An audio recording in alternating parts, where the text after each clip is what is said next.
once again I have to congratulate my Principal Secretary and also our Corporation MD for doing such a big event, and they have done an excellent job, and this will be much more. You will see in the next coming, by the time this event gets closure, you will attract people throughout the globe. I thank once again for your participation. I wish you all the best, and once again I thank the media people also, both local, national and international media, for your participation, for achieving the ultimate goal. So kindly take it forward. Thank you, one and all. Thank you very much for giving me this opportunity. Thank you. Thank you so much, sir, to Honorable Minister for Tourism, Culture, Excise and Prohibition. Thank you so much, sir. Now I request Mr. Steve Morley, Director, Miss World Pageant and Event, to say a few words on this particular occasion.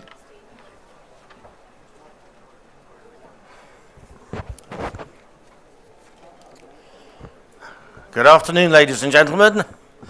Hello, media. I think you have a big responsibility ahead of you, because we are bringing all these nations to Telangana. We want to share the beauty of Telangana with the world. We are doing this because we want tourists to come from across the world and answer Telangana Zarawana. That is our goal and our responsibility. And it's your goal and your responsibility to join us together. We cannot do this without you. This is all of us together welcoming the world. So in everything you write, in everything you're going to say, please include Telangana Zarawana. Whatever your views are, please include Telangana Zarawana.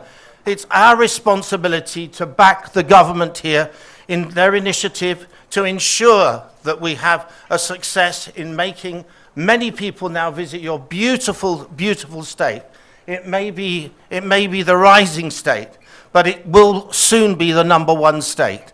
That is our responsibility. That's why all the nations are coming here. And that is something that we take very seriously. Now it begins on the 7th of May. On the 7th of May, contestants will come from across the world, and they'll be met, and there'll be a big welcome for them arranged at the airport. It's going to be the most incredible experience for our nations. And on the 10th of May, we have the opening ceremony, and that is something which we'll be revealing along with giving you all the information on, along with all the activities that you have. I think we've given you press kits, and these press kits contain the activities and where they're going to be held. And we've worked tirelessly with the Principal Secretary to ensure that we have many, many different venues so that we really can showcase Telangana. It's not just about having events and activities, it's also about sharing what we are seeing with the rest of the world. So 10th of May, we'll be giving you as the opening ceremony. The final of Miss World is on the 31st of May, and I'll come on to that in closing. But just to say that from now, we will be having, after the next press event, will be on Wednesday, the 16th of April, which will be at Hightex, when we will be having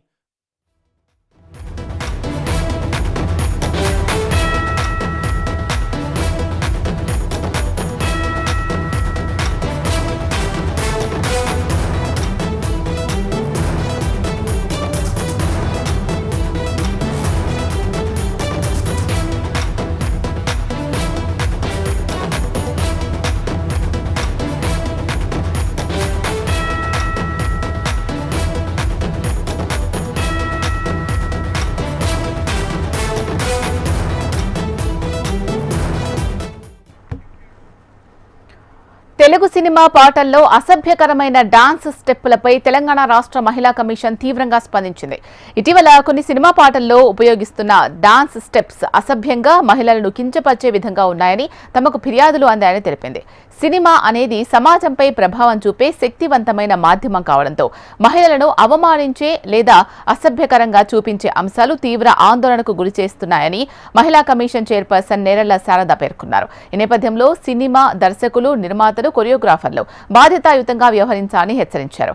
మహిళలను తక్కువ చేసి చూపించే అసభ్యకరమైన dance steps ను వెంటనే నిలిపివేయాలి అన్నారు. లేదంటే కఠిన చర్యలు తీసుకోవడానికి సిద్ధంగా ఉన్నామని హెచ్చరించింది మహిళా కమిషన్. మహిళల గౌరవాన్ని కాపాడడం అనేది నైతిక బాధ్యత అని, యువత, పిల్లలపై సినిమాలు చూపించే ప్రభావాన్ని దృష్టిలో ఉంచుకొని సినిమా పరిశ్రమ స్వీయ నియంత్రణ పాటించాల్సిన అవసరం ఉందని తెలిపింది.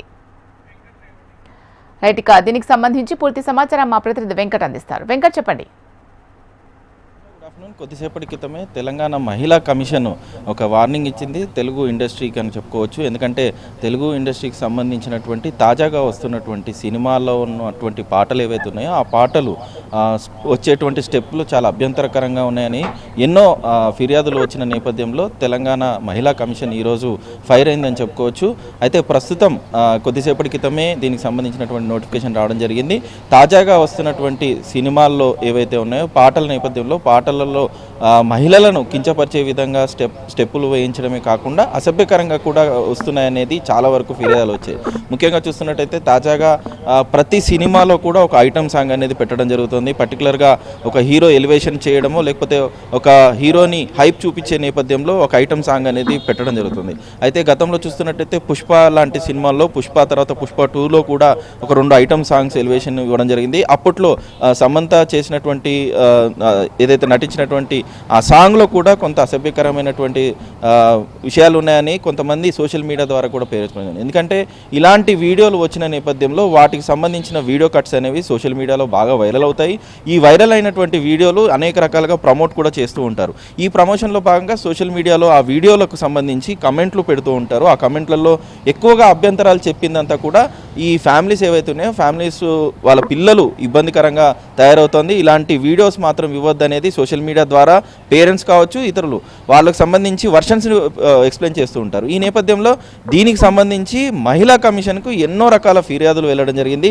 అయితే తాజాగా వచ్చినటువంటి డాకు మహారాజ్ సినిమాలో అటు బాలయ్య చేసినటువంటి స్టెప్స్లలో దబిడి దిబిడి అనే సాంగ్ ఒకటే, అది కాకుండా తాజాగా రాబిన్ హుడ్లో కూడా కేతకి శర్మ చేసినటువంటి స్టెప్స్ ఏవైతే ఉన్నాయో అయితే వీటిని మాత్రం ఒక ఎలివేషన్ కిందనే, ఒక ఐటమ్ సాంగ్ కిందనే సినిమాలు తీసుకొస్తున్న నేపథ్యంలో ఈ ఐటమ్ సాంగ్స్ సంబంధించినటువంటి స్టెప్స్ ఏవైతే ఉన్నాయో అవి సోషల్ మీడియాలో చాలా వైరల్ అవుతున్నాయి. ఈ స్టెప్స్ చాలా అభ్యంతరకరంగా ఉంటున్నాయి. వీటికి సంబంధించి నియంత్రించాలి, ఇలాంటి ఐటమ్ సాంగ్స్ పెట్టకూడదు అనేది ఏదైతే అటు చిన్నారులకు సంబంధించి అంటే పిల్లలకు సంబంధించిన పేరెంట్స్ వర్షన్ ఉంది. అంతేకాకుండా సమాజంలో చాలామందికి ఇది అసభ్యకరంగా ఇలాంటి సన్నివేశాలు పెట్టడం ద్వారా ఒక బ్యాడ్ ఇమేజ్ని క్రియేట్ చేస్తున్నారు మహిళల పట్ల. అంటే మహిళలు ఏదైతే ఉన్నాయో హీరోయిన్స్ కావచ్చు లేదంటే మహిళలకు సంబంధించినటువంటి అంశంలో దాదాపుగా అసభ్యకరమైనటువంటి సన్నివేశాలు ఎక్కువ కనిపిస్తున్నాయి. దీనిపైన సీరియస్ యాక్షన్ తీసుకోవాలని చెప్పేసి కూడా మహిళా కమిషన్ చెప్పింది. సంబంధిత ప్రొడ్యూసర్లు, నిర్మాతలు, అదేవిధంగా కొరియోగ్రాఫర్లు జాగ్రత్త తీసుకోవాలి, లేకపోతే చట్టపరమైనటువంటి చర్యలు తీసుకుంటామని స్ట్రిక్ట్గా తెలంగాణ మహిళా కమిషన్ అయితే వార్నింగ్ ఇచ్చింది. ఈ నేపథ్యంలో సినిమా రంగం సంబంధించి ఎలాంటి అప్డేట్స్ వస్తాయో వేచి చూడాలి. శిల. Right, thank you Venkat.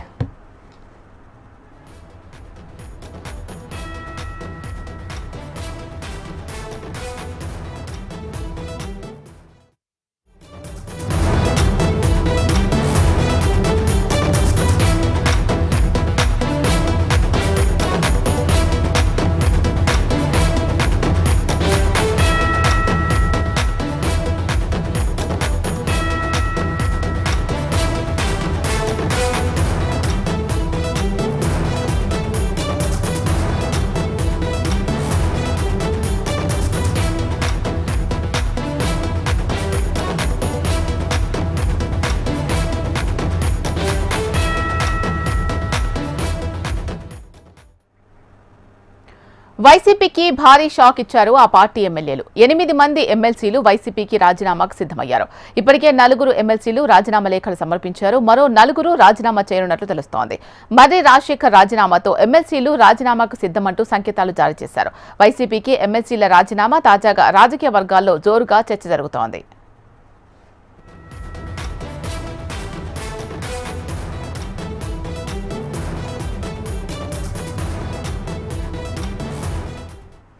వైసీపీకి భారీ షాక్ ఇచ్చారు ఆ పార్టీ ఎమ్మెల్సీలు. 8 మంది ఎమ్మెల్సీలు వైసీపీకి రాజీనామాకు సిద్ధమయ్యారు. దీనికి సంబంధించి మరింత సమాచారం మా ఏపీ కోఆర్డినేటర్ రాజేష్ అందిస్తారు లైవ్ ద్వారా. రాజేష్, చెప్పండి, 8 మంది ఎమ్మెల్సీలు రాజీనామా చేయడానికి సిద్ధమైనట్టుగా తెలుస్తోంది. వాళ్ళు ఏం చెప్తున్నారు? ఏ పార్టీలోకి, వేరే పార్టీలోకి ఏమైనా జాయిన్ అయ్యే అవకాశం ఉందా వీళ్ళు? ఇంకా ఎంతమంది రాజీనామా చేయడానికి సిద్ధంగా ఉన్నారు?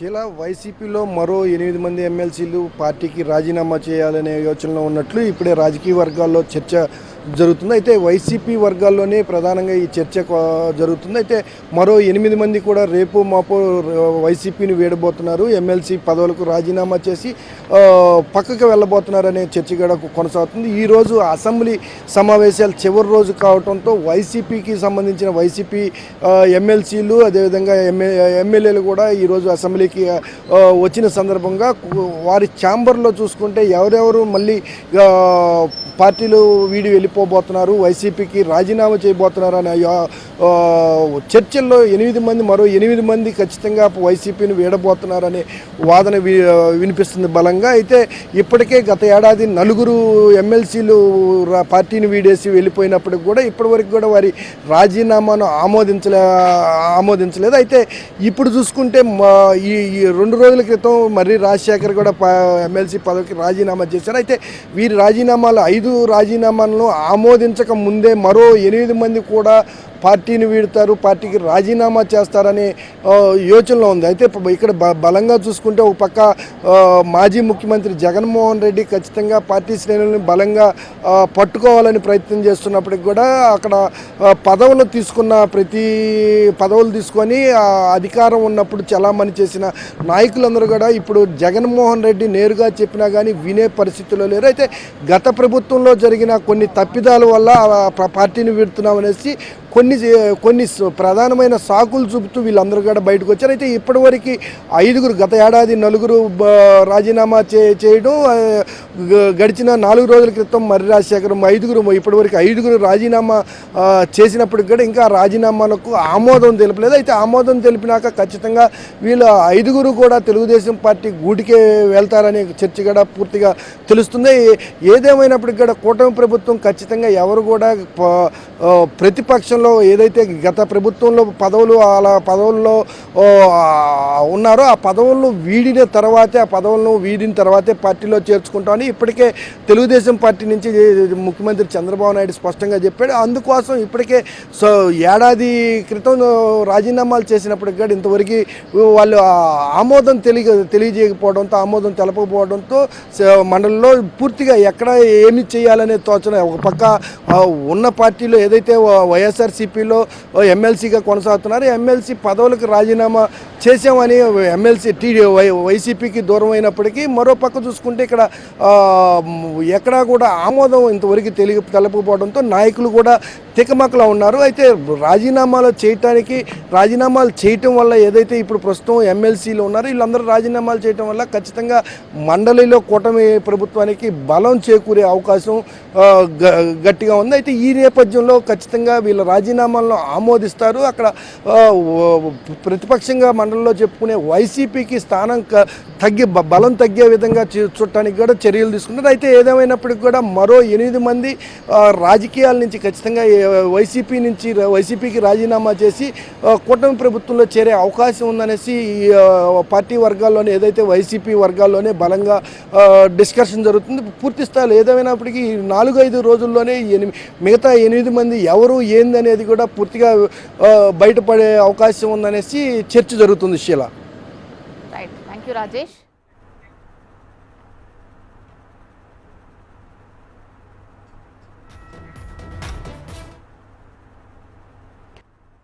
బెట్టింగ్ యాప్ ప్రమోషన్లపై పోలీసులు ఉక్కుపాదం మోపారు. ఇప్పటికే కొందరు యూట్యూబర్లను అరెస్ట్ చేయగా మరికొందరిని అరెస్ట్ చేసేందుకు సిద్ధమవుతున్నారు. కొన్ని రోజులుగా డోంట్ ప్రమోట్ బెట్టింగ్ యాప్స్ అంటూ ఆర్టీసీ ఎండీ సజ్జన సోషల్ మీడియాలో పెద్ద ఉద్యమమే చేపట్టారు. బెట్టింగ్ యాప్స్ ప్రమోషన్స్ చేసే వాళ్ళకి బెయిల్ సైతం దొరకదు అని అంటున్న ఆర్టీసీ ఎండీ సజ్జనాలతో మా ప్రతినిధి RK face to face. No betting app ప్రస్తుతం రాష్ట్రమంతటా ఇదే చర్చ కొనసాగుతోంది. ఇప్పటికే ప్రముఖ యూట్యూబర్లకు వాళ్ళపైన కేసులు కూడా నమోదైతే చేయడం జరిగింది. దీనిపైన మొదటి నుంచి కూడా ఆర్టీసీ ఎండీ సజ్జనార్ గారు అయితే పోరాడుతూ వస్తున్నారు. ఒకసారి ప్రస్తుతం ఆయన ఉన్నారు. అసలు దీనికి ఏమైనా ప్రత్యేకమైన చట్టం ఉందా? కేస్ బుక్ అయితే ఏ విధంగా బయటికి రావచ్చా, లేకపోతే ఎలా ఉంటుంది అనే వివరాలన్నింటినీ కూడా ఆయన అడిగి తెలుసుకునే ప్రయత్నం చేద్దాం. సరే, ఇటు ఇప్పుడు ప్రస్తుతం మొత్తం కూడా నో బెట్టింగ్ యాప్ అనేది మీరు ఎప్పటి నుంచో చేస్తూనే ఉన్నారు, ట్వీట్ చేస్తూనే ఉన్నారు. అయినప్పటికీ కూడా ఎక్కడ కూడా టాప్ యూట్యూబర్లు కూడా దాన్ని నడిపిస్తూనే ఉన్నారు. ఇప్పుడు చాలామంది పైన కేసులు కూడా నమోదవుతున్నాయి. కేసు నమోదైతే దీనికి ఏమైనా ప్రత్యేకమైన చట్టం ఉంటుందా? ఎలా ప్రొసీడ్ అవుతారు? ఇప్పుడు ఆల్రెడీ 2 రాష్ట్రంలో ఇది బ్యాండ్, ఈ గేమింగ్ యాక్ట్ కింద ఇది బ్యాండ్ ఉంది. తర్వాత మనకు బిఎన్ఎస్ కింద ప్లస్ ఐటీ యాక్ట్ కింద కూడా కేసు కట్టడం జరుగుతుంది. ఇప్పుడు ఎందుకంటే ఇది చాలా డబ్బులతో ముడి ఉంది. సో వేరే చట్టం కూడా మనకు ఇది అమలయ్యే అవకాశం కూడా ఎక్కువ ఉంది. సో ప్రజలు కూడా అర్థం చేసుకోవాలి. చాలామంది ఏం కాదు, ఇది చిన్న కేసు కాదా, ఈ గేమింగ్ కేసు కాదా అనుకుంటారు. అట్లా కాదు, డెఫినెట్లీ పెద్ద కేసు అయిపోతుంది. పోలీస్ మళ్ళీ ఎక్కడో దాకా వెళ్ళే అవకాశం కూడా ఎక్కువ ఉంది. ఎందుకంటే మళ్ళీ మనము బ్యాంకు డబ్బులు ఎట్లా వచ్చింది, ఎక్కడి నుంచి వచ్చింది, క్యాష్ ఎట్లా వచ్చిందని చెప్పి చాలా రకరకాల ఇన్వెస్టిగేట్ చేయాల్సి వస్తుంది. చాలా ఏజెన్సీస్ కూడా ఇన్వాల్వ్ అవుతాయి. సో అది కాకుండా ప్రజలు ముఖ్యంగా ఎవరెవరు ఈ సోషల్ మీడియా ఇన్ఫ్లుయెన్సర్స్ ఎవరెవరు ఉన్నారో వాళ్ళు ఎవరెవరు ప్రమోట్ చేస్తున్నారు, అదేవిధంగా ఈ బెట్టింగ్ యాప్స్ తయారు చేసి ప్రమోట్ చేసే వాళ్ళు కూడా అర్థం చేసుకోవాలి. ఏదో ఒక రోజు చట్టం తన పని చేయాల్సి వస్తుంది, మీ పైన కేసు అవుతుంది, మళ్ళీ మీరు అందరూ కూడా ఇబ్బంది పడాల్సి వస్తుంది. సో అందరూ కూడా ఈ బెట్టింగ్ యాప్స్ నుంచి దూరం ఉండాలని చెప్పి నేను కోరుతున్నాను. సరే, ఇప్పుడు ఈ కేసు నమోదైన వ్యక్తులు అంటే బెయిల్ మీద బయటకు వచ్చే అవకాశం ఉంటుందా? నాన్ బెయిలబుల్ కేసులు ఉంటుంది? అదే డెఫినెట్లీ నాన్ అవైలబుల్ కేసే అది మేడం. డెఫినెట్లీ వాళ్ళకు కేసు అవుతుంది. ప్లస్ అదేవిధంగా వేరే సెక్షన్స్ కింద కూడా మనము చేయవచ్చు. కొంతమంది సూసైడ్ అయినారు, వాళ్ళు కూడా మళ్ళీ మనము వీళ్ళ పేరు కూడా బయట రావచ్చు. సో ఇట్లా రకరకాల కేసెస్ అయిపోతావు. సో అందుకు ఒకసారి మీకు మంచి పేరు ఉంది, మంచి టాలెంట్ ఉన్న వాళ్ళు మీరందరూ కూడా, ఎందుకంటే మీరు చెప్తే చాలామంది వినే పరిస్థితిలో ఉన్నారు. సో మీరే అదే అర్థం చేసుకొని మీ ఫాలోవర్స్ని మీ దృష్టి పెట్టుకొని మీరు ఎవరు కూడా ఈ యాప్స్ని ప్రమోట్ చేయొద్దని చెప్పి నేను కోరుతున్నాను. సార్, వాళ్ళు చూపించేది ఎలా చూపిస్తారంటే మాకు ఇంత అమౌంట్ వచ్చింది, దీంతో ఇది కొంటున్నామంటూ కూడా టాప్ యూట్యూబర్లు అందరూ కూడా చేస్తున్న పరిస్థితి కనిపిస్తుంది. దాన్ని చూసి సామాన్యులు కూడా నిజమేనేమనుకుని నష్టపోయి ప్రాణాలు కోల్పోతున్న పరిస్థితి. ఒక బాధితమైన పోలీస్ ఆఫీసర్గా మీరు ఉన్నారు, గతంలో కూడా దీనిపైన ఫైట్ చేస్తూ వస్తున్నారు. మీరు టాప్ యూట్యూబర్లని ఇంతకుముందు చెప్పినట్టు ఏం కోరుతారు, అలాగే దీని నుంచి బయటపడాలంటే ఏం చేయాలంటారు?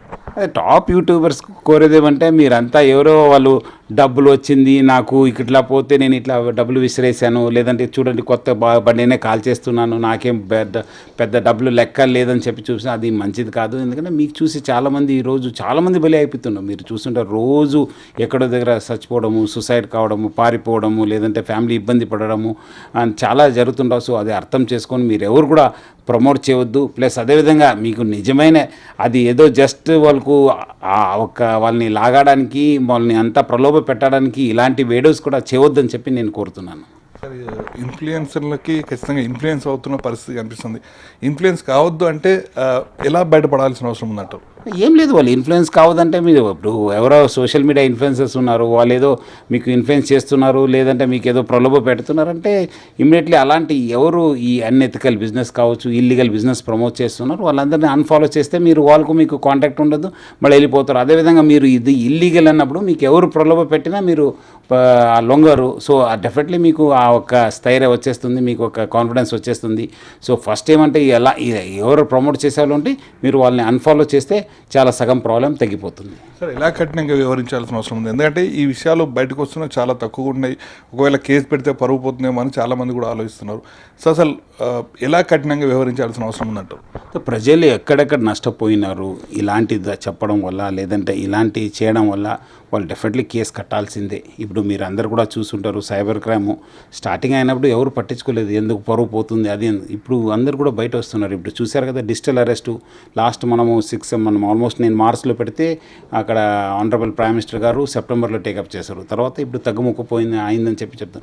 ఇట్లానే ఒక ఇష్యూని మనం టేకప్ చేసి ప్రజల చైతన్యం చేస్తే అది డెఫినెట్లీ తగ్గిపోతుంది. ప్రజలు అందుకు పోయి కేసు కట్టాల్సిందే. ఎవరు ఈ సోషల్ మీడియా ఇన్ఫ్లుయెన్సర్స్ కావచ్చు, లేదంటే వాళ్ళు బెట్టింగ్ యాప్స్లో ఇట్లా చేసి నాకు చేశారని చెప్పి. సో డెఫినెట్లీ దానివల్ల కూడా బాగా ఎఫెక్ట్ అవుతుంది. ఆ మ్యాగ్నిట్యూడ్ ఆఫ్ ది ప్రాబ్లం అనేది తెలుస్తుంది మనకు. ఫైనల్గా బెట్టింగ్ యాప్స్ వాటిపైన ప్రజలకు ఎలా అవగాహన కల్పించాల్సిన అవసరం ఉందంటారు? మీరేం చెప్తారు? ముఖ్యంగా అందరు కూడా మనం ఎవరెవరు ఈ ఒక బెట్టింగ్ యాప్స్ నుంచి తెలుస్తుంది వాళ్ళందరూ కూడా say no to betting apps అని చెప్పి నేను కోరడం జరుగుతుంది.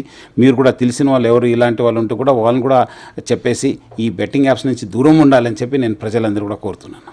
మొత్తానికైతే సజ్జనార్ గారు చాలా స్పష్టంగా చెప్తున్నారు. ఇప్పటికే ఆయన చాలా సందర్భాల్లో ట్విట్టర్లో కూడా పెడుతూ వస్తున్నారు. అలాగే ఎవరైతే నష్టపోతున్నారో వాళ్ళు కావాలంటే ముందుకు వచ్చి కేసులు కూడా ఫైల్ చేయొచ్చు. అలాగే కేసు బుక్ అయితే మాత్రం ఖచ్చితంగా చాలా కఠినంగా ఉంటుంది. నాన్ బెయిలబుల్ కేసులు అంటూ కూడా ఆయన అయితే స్పష్టంగా చెప్తున్నారు. ఏదేమైనా కూడా ఇన్ఫ్లుయెన్సర్లు ఎవరైతే యూట్యూబర్ ఉన్నారో వాళ్ళని ఫాలో కండి, కానీ వాళ్ళు బెట్టింగ్ యాప్స్కి సంబంధించిన ప్రమోషన్స్ మాత్రం ఫాలో కావద్దు అనేది సజ్జనార్ గారు అయితే సూచన చేస్తున్నారు. వీడియో జర్నలిస్ట్ శ్రీకాంత్తో RKHM TV Hyderabad. Ramraj cotton వారి కొత్త బ్రాంచ్ కృష్ణా జిల్లా మచిలీపట్నంలో ప్రారంభమైంది. టీడీపీ నాయకులు గ్రంథాలయం మాజీ చైర్మన్ గొర్రెపాటి గోపీచంద్ చేతుల మీదుగా ఈ కొత్త బ్రాంచ్ ప్రారంభించబడింది. నాణ్యమైన పంచెలు మరియు కాటన్ షర్ట్స్ కి పెట్టింది పేరు రామ్రాజ్ కాటన్. ఈ సంస్థ ప్రస్తుతానికి 450 బ్రాంచులు విస్తరించింది. మచిలీపట్నంలో షోరూం ప్రారంభం కావడంపై స్థానికులు హర్షం వ్యక్తం చేస్తున్నారు. Ramaraju showroom branded, highly branded Ramaraju మన మచిలీపట్నం నగరానికి ఒక మణిహారం ఖచ్చితంగా అయి తీరుతుంది. మచిలీపట్నం ప్రజలందరికీ కూడా దీన్ని సద్వినియోగం చేసుకుని హుందాతనం, అందరూ ఎక్కువగా రామరాజు అనగానే మనకి తెల్లబట్టలు వైట్ ఇదంతా, అందుకని నేను వేరే షర్ట్ తీసుకొచ్చాను, ఎందుకంటే మందలో కలిసిపోతాను. మరి నిజంగా మచిలీపట్నం ప్రజలకు ఇది శుభవార్తేను. ఇంతటి పెద్ద బ్రాండ్ ఇమేజ్ గలటువంటి రామరాజు మనకు రావటం మరి మన నగరానికి శోభను చేకూర్చే విధంగా ఈ రోజున కమిషనర్ గారు, మిత్రపక్షం జనసేన అధ్యక్షులు రాజు గారు, పట్టణ ప్రజలు అందరికీ కూడా శుభాకాంక్షలు తెలియజేస్తున్నాను. అదేవిధంగా యాజమాన్యానికి కూడా ఒక మంచి నిర్ణయం తీసుకున్నందుకు వారందరికీ కూడా శుభాకాంక్షలు, ధన్యవాదాలు. Thank you. ఈరోజు మచిలీపట్నం నగరంలో రామరాజ్ కాటన్స్ వారి యొక్క మరి బ్రాంచ్ ఏర్పాటు చేయడం అనేటువంటిది చాలా మంచి పరిణామం. మరి రామరాజ్ కాటన్ మొత్తంగా కూడా ఒక మంచి బ్రాండింగ్ ఉంది. ఈ రోజుని 350 పైచిలకు బ్రాంచీలతో అలరారుతుంది. మన ఆంధ్రాలో వచ్చేటప్పటికి ఇది 35వ బ్రాంచ్. మరి మంచి క్వాలిటీతో, మంచి మన్నికతో, మరి రాజీ పడకుండా మంచి వస్త్ర శ్రేణిని మరి ప్రజలందరికీ కూడా నాణ్యమైనటువంటి రేట్లో అందించేటువంటి సంస్థ ఇది. మరి దీని అధినేత కూడా 40 years back Shri KR Nagaraju గారు దీన్ని స్థాపించడం జరిగింది. వారి యొక్క జీవిత ప్రయాణం కూడా చాలా స్ఫూర్తిదాయకం. అందరూ కూడా వినే ఉండుంటారు. వారు కూడా ఆల్మోస్ట్ 0 నుంచి స్టార్ట్ అయ్యి ఆయన ఇంతటి వస్త్ర సామ్రాజ్య వ్యాపారాన్ని మొత్తం దేశవ్యాప్తంగా పెట్టారు. అంటే మరి ఒక ట్రస్ట్, ఈ రామరాజు బ్రాండింగ్ అనే దాని మీద ఒక నమ్మకాన్ని ఆయన పాదుకొల్పి ఇక్కడ మంచి వస్త్ర శ్రేణి లభిస్తుంది, మంచి క్వాలిటీ లభిస్తుంది అనేటువంటి పేరు మరి మొత్తం దేశవ్యాప్తంగా తీసుకెళ్లారు. అందుకనే ఈ రోజుని 350 బ్రాంచులతో ఇప్పుడు రన్ అవుతుంది.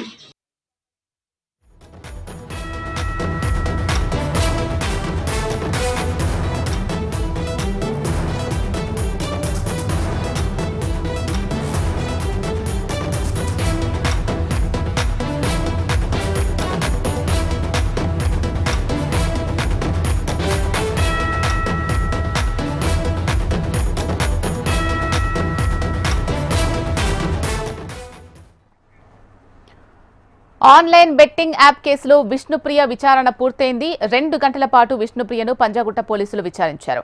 ఆమె మొబైల్ను సీజ్ చేశారు. కాసేపట్లో విష్ణుప్రియ స్టేషన్ నుంచి బయటకు రానున్నారు.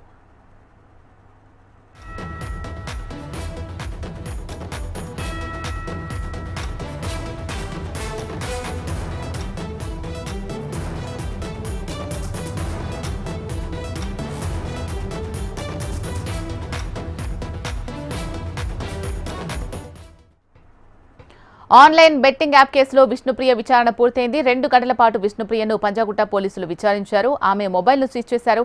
కాసేపట్లో విష్ణుప్రియ స్టేషన్ నుంచి బయటకు రాబోతున్నారు. దీనికి సంబంధించి మరింత సమాచారం మా ప్రతినిధి అమర్ అందిస్తారు. అమర్, శిలా బెట్టింగ్ యాప్ ప్రమోటర్స్ ఎవరైతే ఉంటారో వారందరిపైన పంజాగుట్ట పోలీసులు ఉక్కుపాదం మోపుతున్నారు. ఇప్పటికే 11 మంది పైన ఎఫ్ఐఆర్ నమోదు చేయడం, ఆ తర్వాత దర్యాప్తు కొనసాగిస్తున్నారు. ముఖ్యంగా ఇప్పటికే టేస్ట్ తేజతో పాటు మరో కానిస్టేబుల్ని నిన్న విచారించారు. కీలకమైన సమాచారాన్ని వారి దగ్గర నుంచి రాబట్టారు. ఎందుకంటే బెట్టింగ్ యాప్కి సంబంధించిన ప్రమోటింగ్ ఎందుకు చేయాల్సి వచ్చింది, ఎందుకంటే సోషల్ మీడియా ఇన్ఫ్లుయెన్సర్ ఉంటూ మరోవైపు ఏదైతే టెలిగ్రామ్ వేదికగా చాలా టిప్స్ చేశారు కాబట్టి ఆ టిప్స్కు సంబంధించి వ్యవహారాలకు సంబంధించి పూర్తి స్థాయిలో పంజాగుట్ట పోలీసులు తీశారు. ఇవాళ ఉదయం ఏదైతే 10:30 గంటల సమయాన విష్ణుప్రియ పంజగుట్ట పోలీస్ స్టేషన్ల విచారణకు కూడా హాజరైంది. సుమారు 2 గంటల పై కూడా ఆమెను పోలీసులు విచారించారు. ప్రస్తుతానికి విచారణ మొత్తం కూడా పూర్తయిందని చెప్పుకోవచ్చు. ఆమె మొబైల్ కూడా విష్ణుప్రియ మొబైల్ కూడా పూర్తిగా సీజ్ చేశారు. ప్రస్తుతం మరి కాసేపట్లో మనం చూస్తున్నటువంటి పంజగుట్ట పోలీస్ స్టేషన్ నుంచి ఆమె బయటికి రానున్నారు. అయితే ఈ బెట్టింగ్ యాప్ వ్యవహారానికి సంబంధించి వైపు పంజాగుట్టలో 11 మందికి పైగా కేసులు నమోదు కాగా, మరోవైపు సినీ ప్రముఖులు కావచ్చు, సినీ నటులకు సంబంధించి, ఇటు సోషల్ మీడియా ఇన్ఫ్లుయెన్సర్ సంబంధించి వారందరిపైన ప్రస్తుతం తెలంగాణ వ్యాప్తంగా కూడా కేసులు నమోదవుతున్నాయి. అటు నల్గొండ సనీ యాదవ్తో పాటు మరోవైపు మియాపూర్లో మొత్తం 25 మందికి పైగా సినీ ప్రముఖులు, ఇటు సోషల్ మీడియా ఇన్ఫ్లుయెన్సర్స్ ఎవరైతే ఉంటారో వారందరిపైన కూడా ఎఫ్ఐఆర్ అయితే నమోదు చేశారు. ఇంకా దర్యాప్తు కొనసాగిస్తున్నామైతే చెప్తున్నారు. ప్రస్తుతానికి ఇంకా విష్ణుప్రియ విచారణ ఇంకా పూర్తి కాలేదని తెలుస్తుంది. మా ఈవినింగ్ సాయంత్రం వరకు విచారణ కొనసాగే అవకాశం అయితే కనబడుతుంది. మరో 6 మందికి నోటీసులు ఇచ్చారు కాబట్టి 6 మందికి సంబంధించి మరి ఇవాళ విచారణకు వస్తారా, ఒకవేళ రాకుంటే మరి పోలీసుల చర్యలు ఎలా ఉంటాయనేది వేచి చూడాల్సిన పరిస్థితి నేపథ్యంలో ప్రస్తుతానికి విష్ణుప్రియ ఆమె స్టేట్మెంట్ కూడా రికార్డ్ చేస్తున్నారు. సోషల్ మీడియా ఇన్ఫ్లుయెన్సర్ గా ఉన్నటువంటి ఇటు బిగ్ బాస్ ఫేమస్ అయినటువంటి వాళ్ళందరితో పాటు యూట్యూబర్స్, ఇటు సినీ ప్రముఖులందరిపైన కూడా పోలీసులు విచారణ అస్త్రాన్ని ప్రయోగిస్తున్నారని చెప్పుకోవచ్చు. ఎందుకంటే విచారణ దశకు సంబంధించి చూసుకుంటే బెట్టింగ్ యాప్ ప్రమోషన్ చేయడం వల్ల చాలా మంది, వేలాది మంది, లక్షల మంది ఫాలోవర్స్ ఉంటారు కాబట్టి ఈ ఫాలోవర్స్ అంతా కూడా యూట్యూబ్ లో చేసిన ప్రమోటింగ్ యాప్స్ ద్వారా ఈ బెట్టింగ్ లోకి ఊబిలోకి దిగడం, ఆ తర్వాత వేలాది రూపాయలు వెచ్చించడం, బెట్టింగ్ యాప్ లో వెచ్చించడం ద్వారా పూర్తిగా మోసపోయి వాళ్ళ అతి చిన్న వయసులోనే వాళ్ళ ఏదైతే ఆత్మహత్యలకు పాల్పడడం, ఇటు కుటుంబానికి శోకాన్ని మిగులుస్తున్న నేపథ్యంలో రాష్ట్ర వ్యాప్తంగా వేలాది మంది యువకులు కూడా ఆత్మహత్యలు చేసుకున్న పరిస్థితుల నేపథ్యంలో ప్రస్తుతం తెలంగాణ రాష్ట్ర వ్యాప్తంగా ప్రస్తుతం పోలీసులు అయితే ఇటు సోషల్ మీడియా ఇన్ఫ్లుయెన్సర్ అందరిపైన కూడా, ఇటు యూట్యూబర్స్, సినీ ప్రముఖుల మీద ప్రమోటింగ్ ఎవరైతే చేస్తారో వారందరి మీద కూడా కేసులు నమోదు చేస్తున్నటువంటి పరిస్థితి ఉంది. అయితే ముఖ్యంగా చూసుకున్న మియాపూర్ లో 25 మందికి పైగా ఇటు దగ్గుపాటి రాణాతో పాటు ప్రకాష్ రాజు, కాజల్ లాంటి ప్రముఖ సినీ నటులు, సినీ ఇండస్ట్రీకి సంబంధించిన వ్యక్తులపైన ప్రస్తుతం కేసు నమోదు చేయడం చర్చనీయాంశంగా మారింది. మరోవైపు ఇప్పుడు ప్రస్తుతం పంజగుట్ట పోలీసుల స్టేషన్లో మాత్రం విష్ణుప్రియ విచారణ ఇంకా కొనసాగుతున్నట్టుగా తెలుస్తుంది. మొబైల్ సీజ్ చేశారు. అసలు వీడియో సంబంధించి ఎందుకు ప్రమోటింగ్ చేయదలుచుకున్నారు, ప్రమోటింగ్ చేయడానికి ఎవరు కనెక్ట్ అయ్యారు, ఎవరితో కనెక్ట్ అయిన తర్వాత ఈ బెట్టింగ్ యాప్ సంబంధించి ప్రమోటింగ్ చేస్తున్నారు, ఒక బెట్టింగ్ యాప్ సంబంధించిన యాప్ కు ప్రమోటింగ్ చేశారా, లేకుంటే వెబ్సైట్ లాంటి ఇంకేమైనా ప్రమోటింగ్ చేశారా, అసలు ఎన్ని ట్రాన్సాక్షన్స్ ద్వారా ఎంత అమౌంట్ డబ్బులు తీసుకొని ప్రమోటింగ్ చేశారన్న కోణంలో ప్రస్తుతం విష్ణుప్రియనైతే పంజగుట్ట పోలీసులు విచారిస్తున్నారు. సాయంత్రం వరకు విచారణ కొనసాగే అవకాశం అయితే కనబడుతుంది. శీలా, శేఖర్ భాష కూడా విచారణకు వచ్చినట్టు తెలుస్తోంది, వాస్తవమేనా? శేఖర్ భాష కూడా విష్ణుప్రియకు మద్దతుగా ఏదైతే గత 3 రోజుల క్రితం నోటీసులు ఇచ్చిన సమయంలో కూడా ఇప్పటికే విష్ణుప్రియ టేస్ట్ తేజ తరఫున మద్దతుగా ఇక్కడికి రావడం జరిగింది. అయితే ఈ కేసులకు సంబంధించి వాళ్ళకు ఏం తెలియదు కాబట్టి ఆ కేసుల వివరాలతో పాటు ఆ నోటీస్ సంబంధించి వాటి అంశానికి సంబంధించి రిప్లై ఇచ్చేందుకు ఏదైతే నిందితులంతా కూడా వెనుకాడుతున్న నేపథ్యంలో వాళ్ళకు మద్దతుగా, ఎందుకంటే బిగ్ బాస్ షోకి సంబంధించి ఎవరైతే అక్కడ బిగ్ బాస్ షోలో నటించినటువంటి వ్యక్తులు ఉంటారో ఆ వ్యక్తుల ద్వారానే పూర్తిగా బెట్టింగ్ యాప్ ప్రమోటింగ్ అనేది జరిగింది కాబట్టి వాళ్ళందరికీ మద్దతుగా ప్రస్తుతం శేఖర్ భాష నిలుస్తూ ప్రస్తుతం విష్ణుప్రియ ఎంబడి పంజగుట్ట పోలీసులకి స్టేషన్కి అయితే వచ్చారు. మరి ప్రస్తుతం శేఖర్ భాష వాళ్ళకు తోడుగా మాత్రమే వచ్చాడు. శేఖర్ భాషను విచారణ గదిలోకి అనుమతించలేదు. విష్ణుప్రియను మాత్రమే ప్రస్తుతం పంజగుట్ట పోలీసులు అయితే విచారిస్తున్నారు. మరో 6గురికి సంబంధించి వాళ్ళ నోటీసులు ఇచ్చారు కాబట్టి ఆ 6గురు ఇవాళ విచారణకు హాజరవుతారా లేదా అనేది వైపు ఉత్కంఠ నెలకొన్న నేపథ్యంలో విష్ణుప్రియ నుంచి కీలక సమాచారాన్ని సేకరించారు. ఆమె మొబైల్ని సీజ్ చేశారు కాబట్టి ఆమె ఏదైతే విచారణకు సహకరిస్తుందా లేదా అనేది మరి కాసేపట్లో ఆమె విచారణ అనంతరం ఒక క్లారిటీ వచ్చే అవకాశం అయితే కనబడుతుంది. Sheela, right, thank you Amar. ఇవి ఇప్పటి వరకు అప్డేట్స్. చూస్తూనే ఉండండి HM TV. వార్త ఆగదు, నిజం దాగదు.